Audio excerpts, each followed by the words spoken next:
Welcome to this Step 2 clinical knowledge review on acute abdomen test-taking strategies. This video is brought to you by Roadmap to Residency. We are going to break down the most common question patterns you will see on your board exam for the acute abdomen and teach you strategies to pick the right answer quickly and confidently. Remember, the goal here is not to re-teach the entire topic, but to help you recognize the patterns and apply test-taking strategies. Make sure you have reviewed the gastrointestinal and surgery sections of first aid and your question bank before or alongside this video. Here is what we are going to cover today. First, we will learn how to recognize high-yield question stems for acute abdomen conditions, including appendicitis, cholecystitis, cholangitis, diverticulitis, and bowel obstruction. Second, we will apply specific test-taking strategies for each of these conditions. And third, we will master the next best step question format for diagnosing and managing acute abdominal emergencies. This video assumes you have some baseline knowledge from your review resources. We are here to sharpen your test-taking approach. Our first strategy is the location-based approach. When you see an acute abdomen question, immediately ask yourself, where is the pain? This is your most powerful tool. Right upper quadrant pain with fever and a positive Murphy sign points to cholecystitis. If the question adds jaundice and the Charcot triad, think cholangitis instead. Right lower quadrant pain, especially with the classic migration from the periumbilical region, screams appendicitis. Left lower quadrant pain in an older patient suggests diverticulitis. Diffuse or colicky abdominal pain with vomiting and obstipation suggests bowel obstruction. Train yourself to let the pain location drive your differential, and the boards will reward you for it.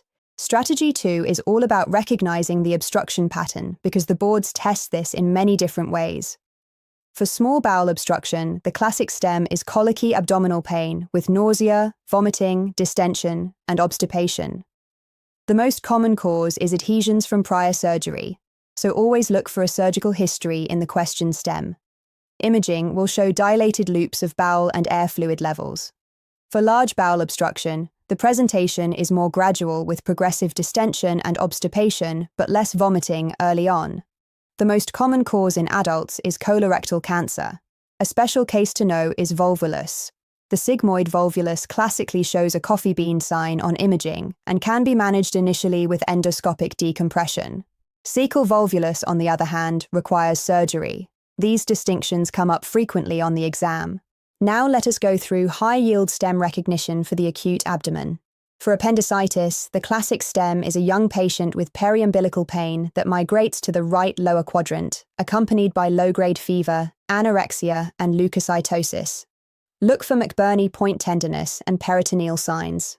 For cholecystitis and cholangitis, look for right upper quadrant pain after fatty meals with a positive Murphy sign and fever.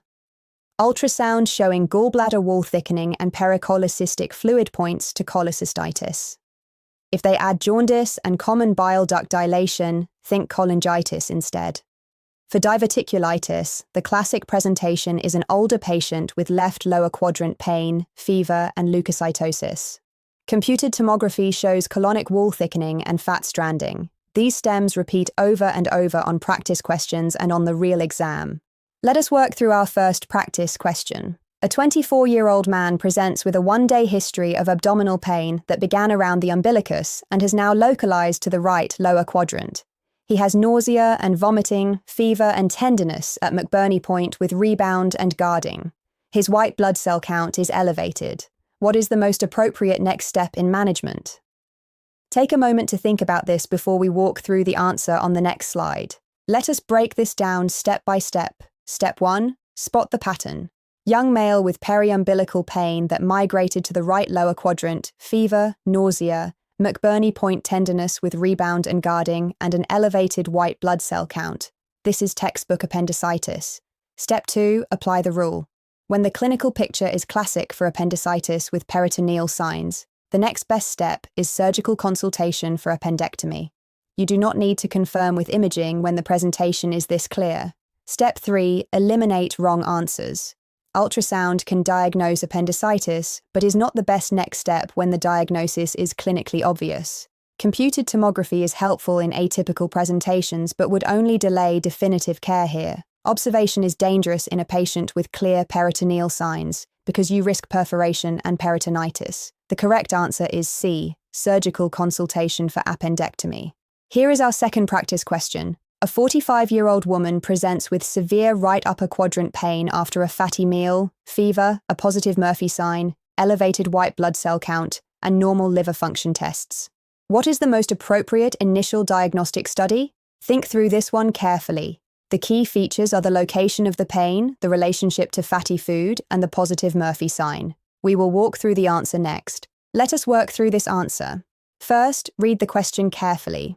This describes classic acute cholecystitis, right upper quadrant pain after a fatty meal, fever, a positive Murphy sign, elevated white blood cell count, and importantly, normal liver function tests. Those normal liver function tests help you exclude cholangitis and common bile duct obstruction, which is a key distinction the boards love to test. Now, why is ultrasound the first choice? Right upper quadrant ultrasound is the initial imaging study of choice for suspected cholecystitis. It is fast, non-invasive, and can show gallstones, gallbladder wall thickening, pericholecystic fluid, and a sonographic Murphy sign. Computed tomography is not the first choice for gallbladder disease. A hepatobiliary immunodiacetic acid scan is reserved for when ultrasound results are inconclusive. Magnetic resonance cholangiopancreatography is used to evaluate the bile ducts, not for straightforward cholecystitis. The correct answer is B, right upper quadrant ultrasound. Let us review cholangitis for the boards, because distinguishing it from cholecystitis comes up constantly. The Charcot triad is the classic buzzword: fever, jaundice, and right upper quadrant pain. This indicates ascending cholangitis, which is infection of the biliary system usually caused by an obstructing common bile duct stone.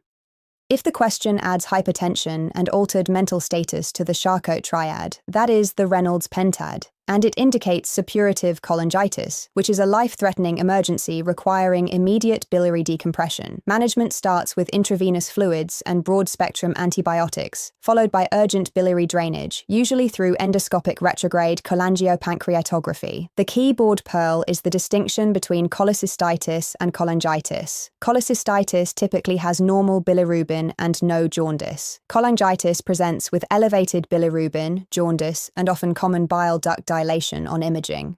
This is one of the most commonly tested distinctions in the acute abdomen.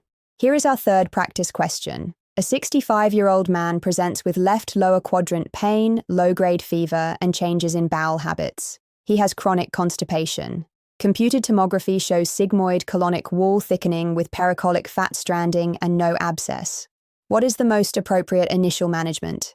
Think about whether this is a complicated or uncomplicated presentation and how that changes your management approach. We will walk through it next.